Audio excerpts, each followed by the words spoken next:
living in the midst of an amazing paradox. On the one hand, there is tremendous disdain for Jewish people in the world today. Anti-Semitism is the most widespread racism on the planet. Hostility to the state of Israel, the homeland of the Jewish people, is pervasive. Many groups proclaim unabashedly their desire to wipe Israel off the face of the map. And one major country is actively seeking to develop nuclear weapons in order to accomplish this goal. On the other hand, thousands of people are paying to have their DNA tested because they suspect they have Jewish lineage. And they're hoping that the tests come out positive. Growing numbers of people are going through the arduous process of converting to Judaism, all in the midst of a world that has very little tolerance for Jews. And in this world, where every Jew has a target on their back, many groups with no real connection to Jewish lineage insist that they are the real Jews. They are the true Jews. In Genesis chapter 15, God promises Abraham that his descendants would be as numerous as the stars in the heavens. And then God repeats this promise later in Genesis chapter 22, and he adds that he will multiply Abraham's descendants like the sand on the seashore. Of course, our history has not seemingly reflected this. Some estimates place the Jews at about 10% of the world population about 2,000 years ago. Today, it's about 0.2%. But there's a tantalizing question. If Jews remained at that 10% level over the past 2,000 years, there should be about 700 million Jews in the world today. But there are only about 15 million. So what happened to all of the rest? Now, it's true that our numbers were diminished over the years due to persecution, crusades, massacres, the Holocaust, but that wouldn't account for all of the deficit. Apparently, the others assimilated and intermarried and melted into the general population. But there's another wrinkle to this question which makes it even more tantalizing. And that's because 2,000 years ago, there were only 2 of the original 12 Jewish tribes. About 600 years earlier, the other 10 tribes were exiled from the land and apparently disappeared, apparently assimilated into the lands where they ended up and have been considered lost. Many of them probably don't even remember their origins today. But there can be hundreds of millions, perhaps over 1 billion people in the world today that have some Jewish ancestry. Tonight, I want to trace the history of how we ended up with so many lost Jews and what the future may hold. The progenitors of our nation were the families of the patriarchs Abraham, Isaac, and Jacob. Jacob, we know, had 12 sons and 1 daughter, and after he had a dramatic wrestling encounter with an angel, he was given an additional name, Israel. And we know that Jacob's favorite son was Joseph. And Joseph had two sons, Manasseh and Ephraim. And before Jacob died, he gave these two grandchildren a special blessing, that they will each have the same status as the other sons. They will be considered some of the foundational tribes. So in effect now, there would be 13 tribes, not 12, because the tribe of Joseph, one of the original 12 sons, Joseph was split into his two sons, Manasseh and Ephraim. So now we have essentially 13 tribes. After they were enslaved in Egypt for 210 years, God liberated the descendants of Abraham, Isaac, and Jacob, and this took place 3,333 years ago. And God led them to the promised land after they wandered for 40 years in the desert. Under the leadership of Joshua, they conquered the land from the Canaanites, and they divided the land among 12 of the tribes. Now, I just mentioned that there were 13 tribes at this point, but the tribe of Levi, which included the priestly family, did not inherit any land. They would be supported by the tithes of the other tribes, and they would live in cities throughout the land of Israel. And aside from periodically serving in the temple, they served as the teachers of God's Torah. Now, when they first came into the land, the center of worship, the spiritual center of the people, was the portable tabernacle that they had constructed after leaving Egypt and that they carried around with them during their 40-year trek in the desert. And about 450 years after coming into the land and having this portable tabernacle called the Mishkan, King David's son Solomon finally built the first permanent structure, the first holy temple in Jerusalem. After Solomon's death, his son Rehoboam was anointed king, and the people had been concerned about the very high taxes that they had been paying to support all of Solomon's projects. And so they wanted to know what was going to be Rehoboam's policy. Was he going to maintain the high taxes of his father? Unfortunately, Rehoboam followed the reckless advice of his young advisors, and he announced that he would impose even harsher and heavier taxes. The people revolted, and they formed their own kingdom in the northern part of the land of Israel. They installed someone named Yerovam, the son of Nevat, as their king. And the only tribes that remained loyal to Rehoboam and to David's dynasty were the two tribes of Benjamin and Yehuda. These were the two tribes that occupied the southern part of the land. Meanwhile, Yerovam, who was the king up north, and again, he was the king of these 10 tribes, he feared that his subjects might maintain their connection to the Holy Temple in Jerusalem, which was down south in the territory of Benjamin and Yehuda. So he set up 2 golden calves. He set up 2 idols at each end of his northern kingdom, one in Beit El and one in Dan. And he also stationed soldiers on the roads leading to Jerusalem to ensure that no one would go to the Holy Temple in Jerusalem. Now, the southern kingdom was referred to as the kingdom of Judah, of Yehudah, because Judah was the much larger tribe, much larger than Benjamin.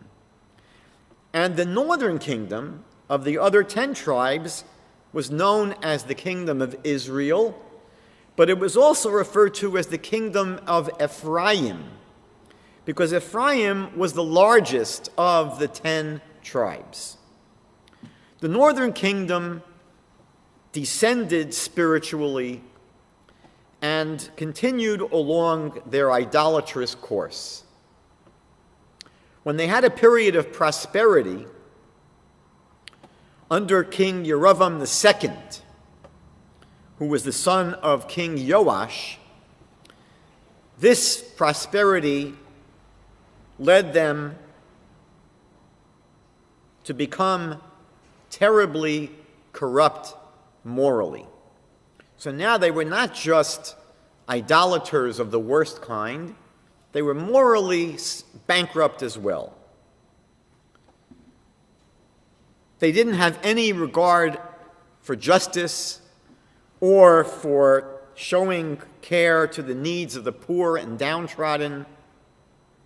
They also got deeper and deeper into idolatry and began worshiping Baal and the other Canaanite gods.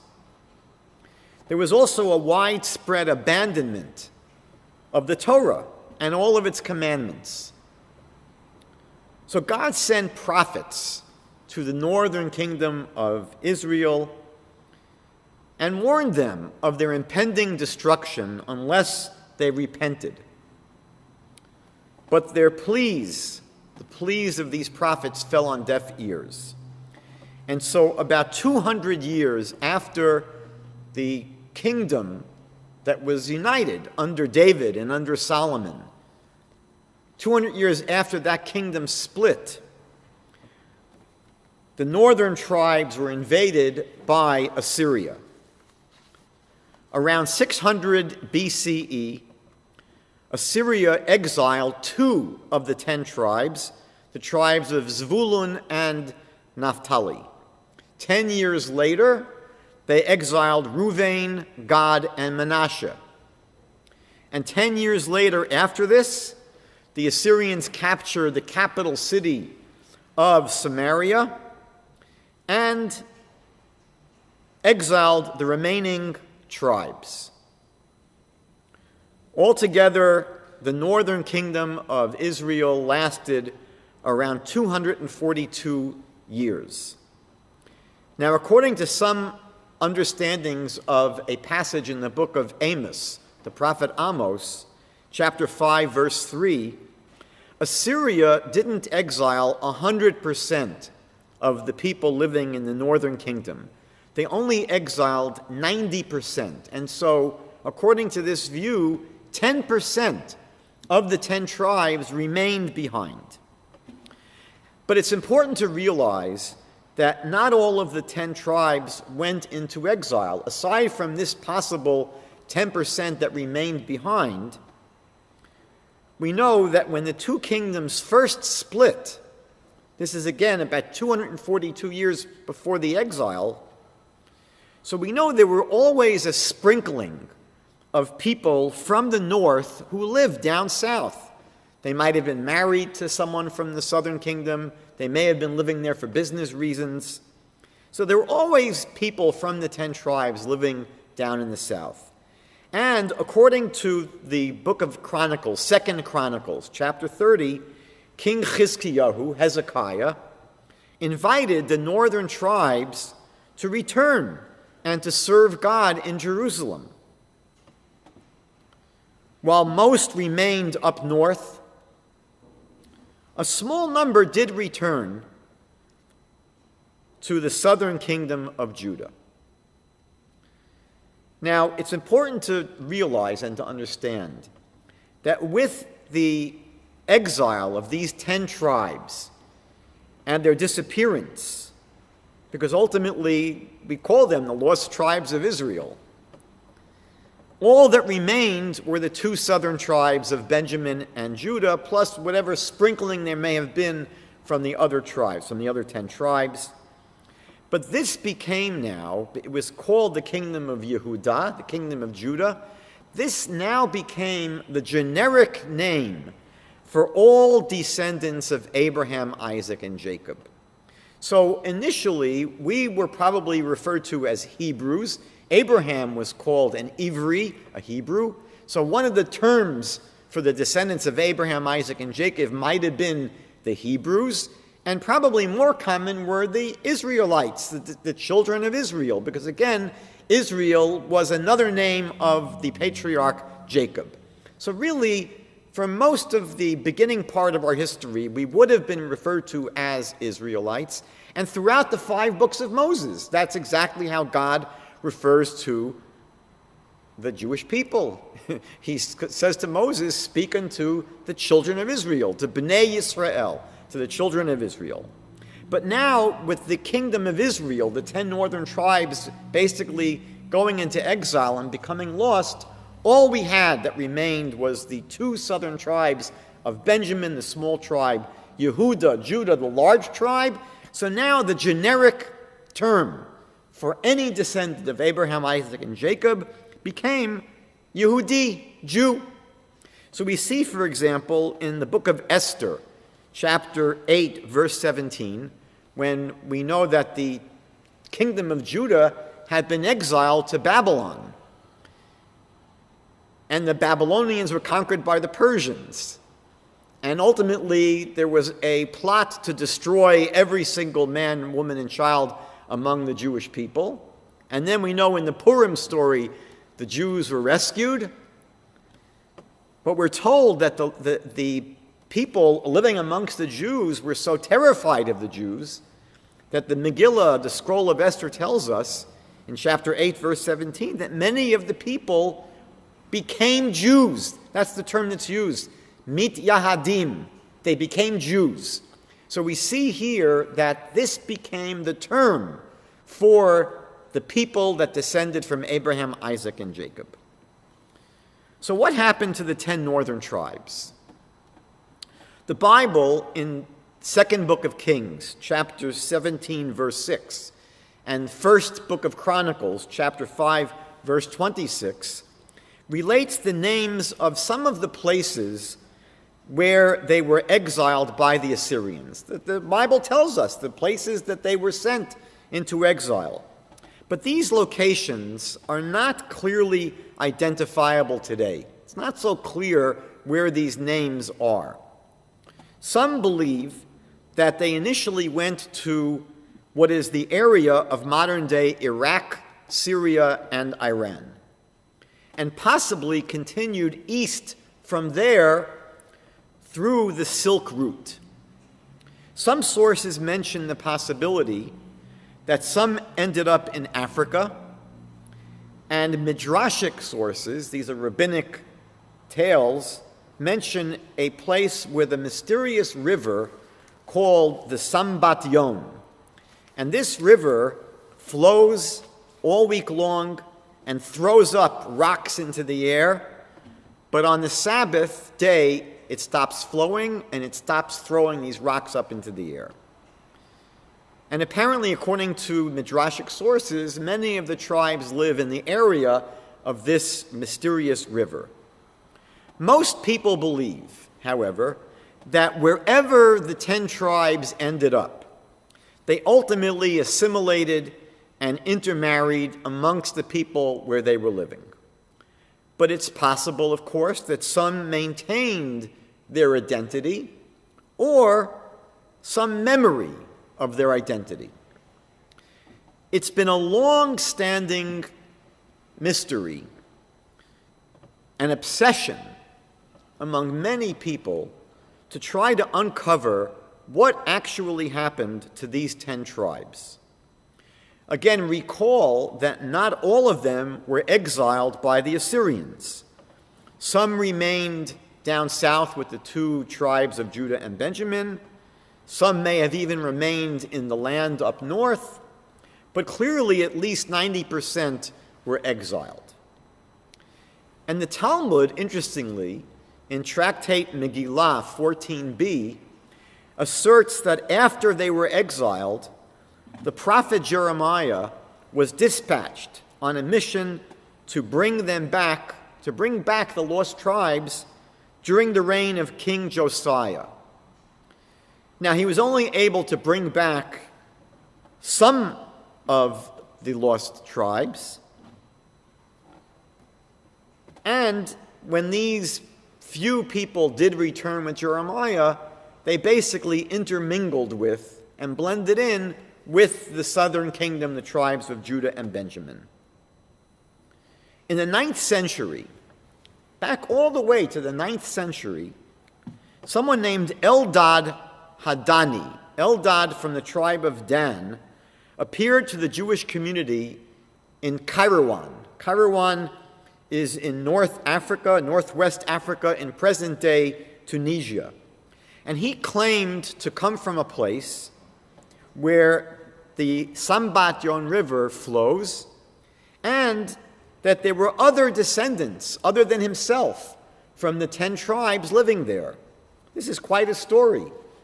And the Jewish community of Kairouan didn't quite know what to make of this story. So they consulted with one of the leading Torah scholars of that time, whose name was Rav Tzemach Gaon. And Rav Tzemach Gaon believed Eldad's accounts and believed that they were credible, since he felt that they were in accord with Talmudic and Midrashic tradition. Now, during the Middle Ages, there was a range of views about Eldad Hadani's credibility and his claims. Some leaned toward the opinion of Rav Tzemach Gaon, and others maintained that Eldad Hadani was a fraud. Another character was Benjamin of Tudela, and he was a Spanish traveler in the 12th century. He wrote that the Jews of Persia believed that 4 of the lost tribes lived in a remote mountainous region of their country. The famous 16th century Torah scholar Rav Avadia Mibartanura, who was from Italy, he received information from Jews of Yemen and from Muslim traders about lost tribes, descendants of the lost tribes living in desert regions of Yemen. Another fascinating character was someone named David Reuveni, apparently from the tribe of Reuven.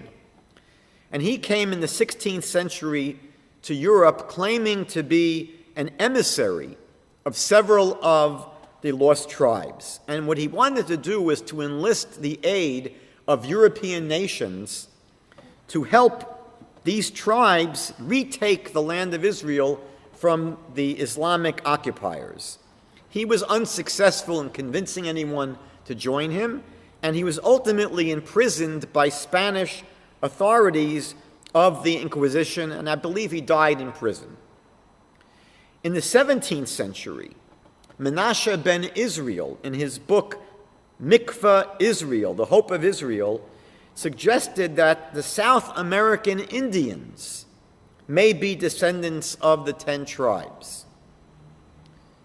And around the same time, the false messiah, Shabtai Tzvi of Turkey, claimed to be the commander of an army composed of the 10 tribes. So we see that throughout history, there was always this percolation of people interested in who are the 10 tribes, where are the 10 tribes. In the 19th century, Jewish travelers from the land of Israel searched widely for the lost tribes. Over the centuries, this search was carried on by Jews, by Christians, and even by Muslims.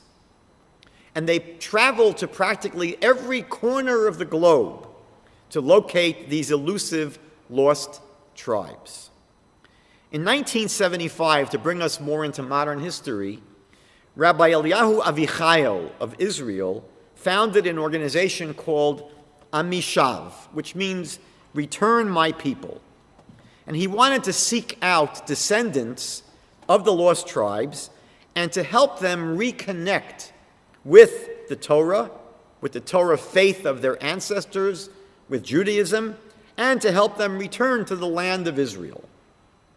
In 2003, Canadian filmmaker Simcha Yacobovici released a film called The Quest for the Lost Tribes, where his extensive travels and research documented the discoveries that began emerging in the 20th century into many of these groups that are associated with, potentially, the 10 lost tribes. There are now two major organizations in the world that are working to identify and to assist remnants of the lost tribes. One is called Shaarei Yisrael, which was founded in 2002, and the other is called Kulanu, which is essentially a continuation of Rabbi Avichail's organization called Amishav. And recently, the State of Israel's Ministry of Diaspora Affairs struck a special committee specifically to deal with this phenomenon. Now, currently, there are dozens, actually many dozens, of peoples in the world with possible connections to the lost tribes. For some of these people, the connections seem quite compelling, and for some groups, it's less clear. I'm going to share a short survey of some of these developments. Far from a complete survey, but just to give you an idea of to what is being discovered. I mentioned earlier that there's a tradition that some of the tribes ended up in Africa. So there are people in Ethiopia who believe that they are descendants of King Solomon and the Queen of Sheba. Many believe that they may actually be from the kingdom of Judah and people who traveled to Africa and intermarried there. Others believe they are probably from the lost tribe of Dan, as reported back in the 9th century by Eldad the Dani. Based upon his report, based upon the claims of Eldad Hadani, the Radvaz, who in the 16th century was one of the greatest rabbinic authorities, so the Radvaz ruled that these Ethiopian peoples are from the lost tribes. In 1973, Rabbi Ovadia Yosef, who was the Sephardic chief rabbi of the land of Israel, he ruled that these Beta Yisrael, as they're called, from Ethiopia, are descendants of the tribe of Dan and are Jewish according to Torah law. This was the ruling of the chief Sephardic rabbi. And the following year, Rabbi Shlomo Goren, who was the chief Ashkenazic rabbi of the land of Israel, essentially concurred with that ruling. However, other rabbis recommended that since these people have been out of the loop for so many hundreds of years, that they should undergo what is called the Giyur L'Chumra, a conversion to Judaism just to make sure. And that tends to be the general policy that we find. In a dramatic operation, the State of Israel airlifted over 14,000 Ethiopians to Israel within 36 hours back in 1991. Another African group is the Lemba tribe of about 150,000 people in Zimbabwe. They practice circumcision on the 8th day. They don't eat pig. They don't eat other unclean animals. And it's thought that the Lemba came to southern Africa through Yemen. A minority today, not a large percentage, but a minority believe that they are of Israelite origin. Dr. Karl Skorecki has interestingly identified among many of the Lemba a genetic marker of Kohanim, the Jewish priestly class. And many people believe that this might be proof that these Lemba do descend from the peoples of Israel. In Nigeria, there's another group of about 30,000 people called the Igbos, or sometimes the Igbos. And they may also be descendants of the 10 tribes. But this is inconclusive. Almost all of them embraced Christianity in the past, but today about 2,000 to 4,000 of them identify strictly and solely with Judaism. Now, there are several groups who emerged in India, several groups. The Bnei Yisrael, or Bnei Israel, are an ancient group that was living in India for a very, very long time. And their origins in India are not clear. It's possible that there is some connection that they have to the 10 lost tribes. At one point, there were about 20,000 Bnei Israel in India. Many of them have relocated to Israel. In northeast India, there is a group that claim descent from one of the 10 northern tribes, the tribe of Menashe. For centuries, these people have been observing a biblical form of Judaism, but they were not aware of rabbinic holidays such as Hanukkah and Purim. About 4,000 of these Bnei Menashe, the children of Menashe, about 4,000 of them have moved to Israel, and another 6,500 are waiting to go to Israel. And all of them are undergoing this Giyur L'Chumra, this conversion to Judaism, just to make sure. Another tradition maintains that some of the 10 tribes ended up in China. Apparently, there were ancient Israelite communities in China going back for a very, very long time. For example, in the late 19th century, there was still a sizable Jewish community in Kaifang. It's not clear if they originated with the kingdom of Judah, meaning that they were from the southern tribes, or if they were affiliated or descended from the 10 northern tribes, the 10 tribes that went into exile and were lost. But there are still isolated descendants of this group still living in Kaifang. But when the numbers in that city diminished and the synagogues could no longer be maintained, the community began to shrivel up and there's virtually nothing left at all. I remember years ago, maybe 35 years ago, there was an exhibit at Yeshiva University in New York where I was a student, and they were showing scrolls of Esther, the Megillat Esther, which contains the story of Purim. Now, as opposed to a Torah scroll that has the 5 books of Moses, the scroll of the Megillah, the scroll of Esther, you're allowed to have illuminations in the margins. And this scroll of Esther from China had pictures of Oriental people doing martial arts kung fu fighting in the margins of the Megillah. Clearly, this was their tradition. There are ancient communities, Israelite Jewish communities in a part of the former Soviet Union that's referred to as Bukhara. It's in the area of Uzbekistan. Now, it's not clear whether their roots are Judean or from the lost tribes. Benjamin of Tudela wrote in his travelogue that they were descendants of the lost tribe of Naphtali living in this area. But the most interesting group that I wanted to mention is probably the 15 million Pathan, or Pashtun, from Pakistan and from Afghanistan. They are all today practicing Sunni Muslims. But some of them believe that they descend from a grandson of King Saul named Afghans, or Afghana.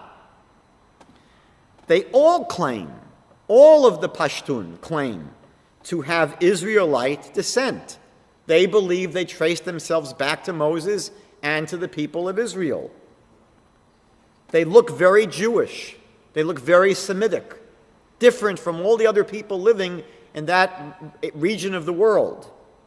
And they have numerous practices that are common or similar to Judaism. For example, they write amulets that have 2 Hebrew words, Shema Yisrael.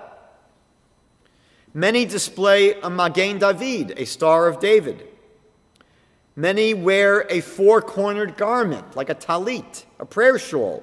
And some of them have tzitzit, little strings that come out from the corners of these four-cornered garments.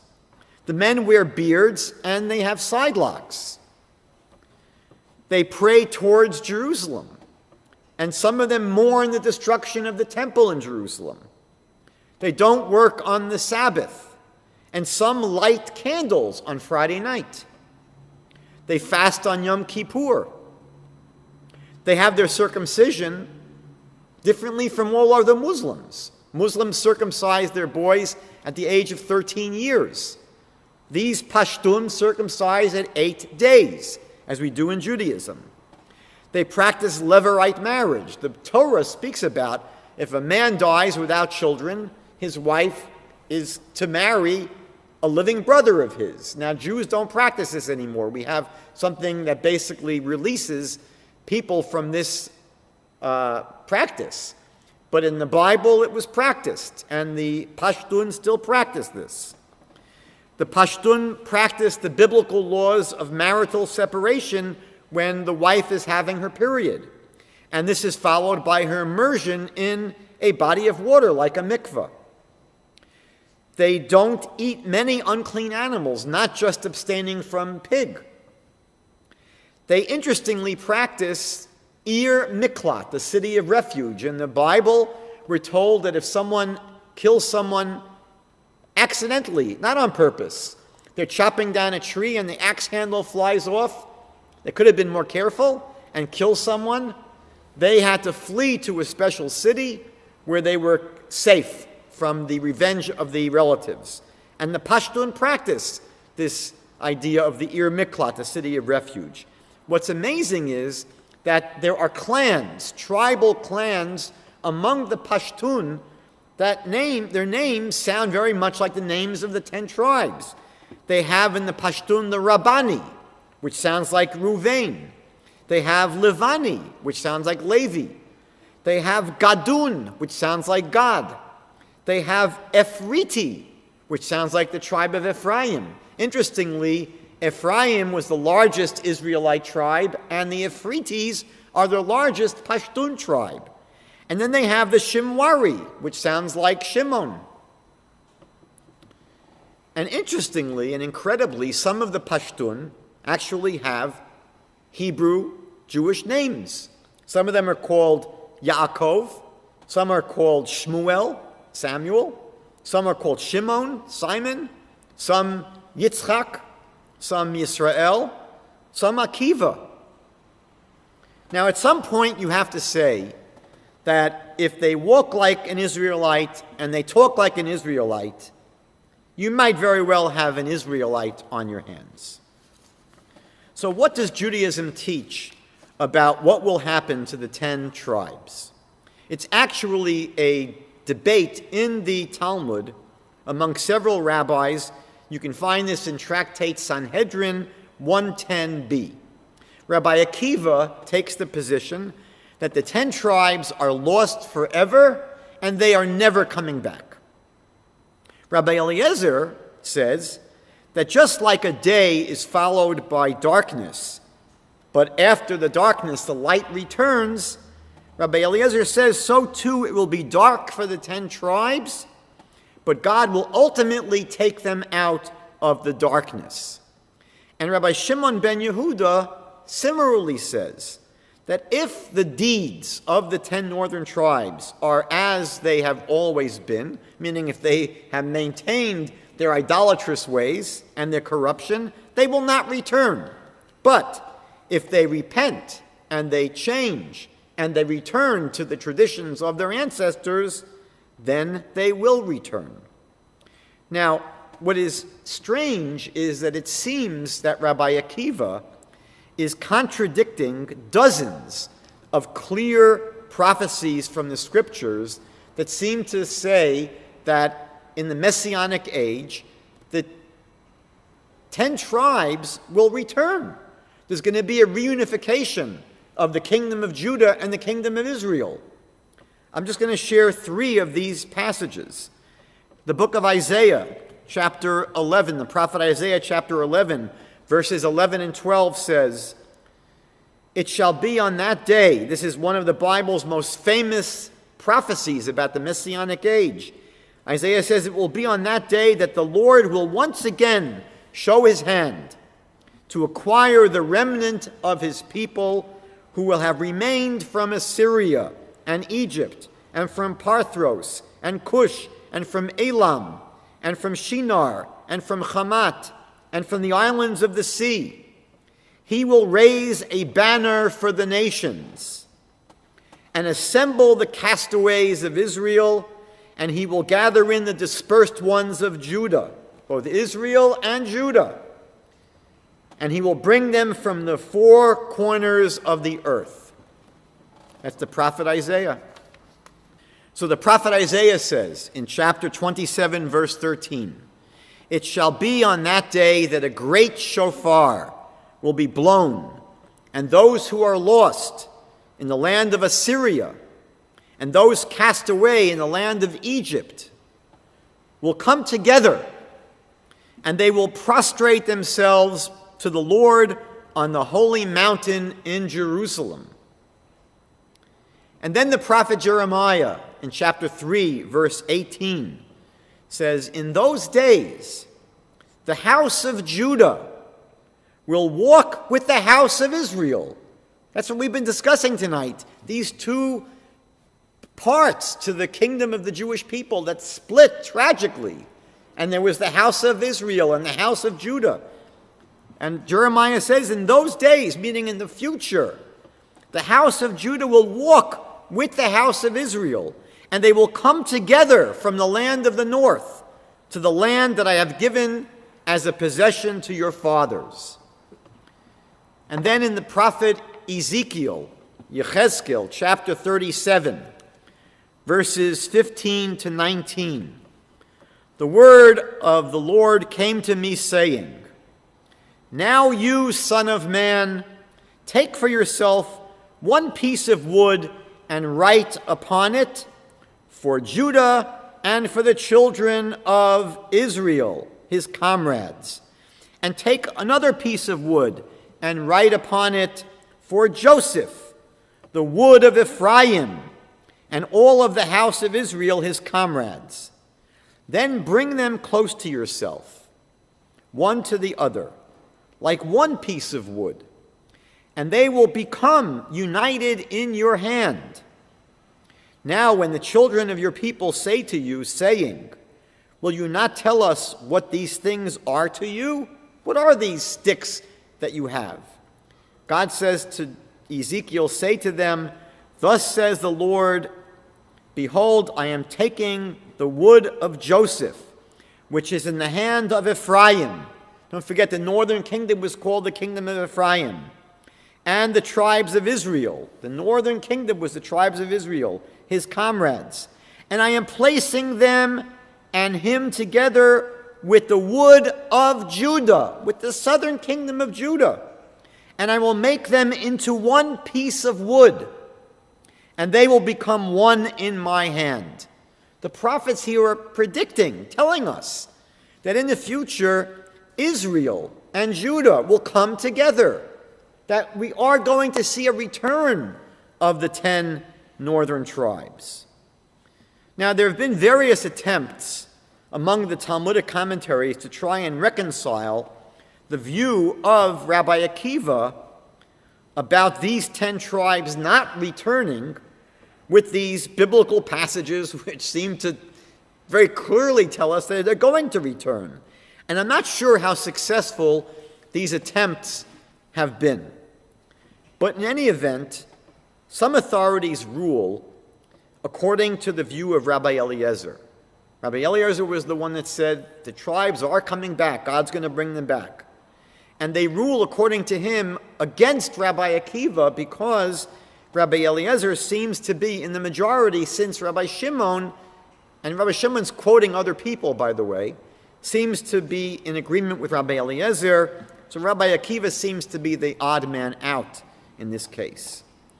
Now, what's quite beautiful is that the formal Jewish prayer, the main prayer that's recited 3 times a day, each day of the week, that formal Jewish prayer is called the Amidah, the standing prayer, and it has 19 blessings.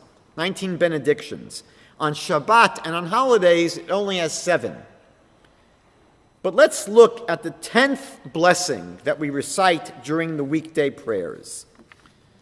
It echoes Isaiah chapter 27, verse 13.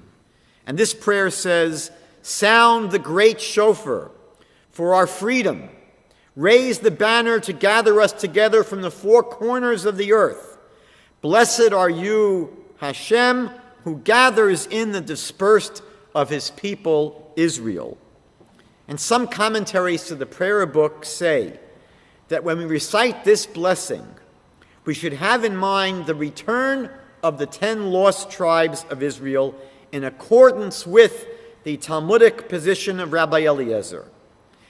And how appropriate and interesting it is that this is the 10th blessing of the 19th blessings in the Amidah and the standing prayer. We are truly living in exciting times, as so many potential descendants of the 10 tribes today are being discovered and are trying to return to their people.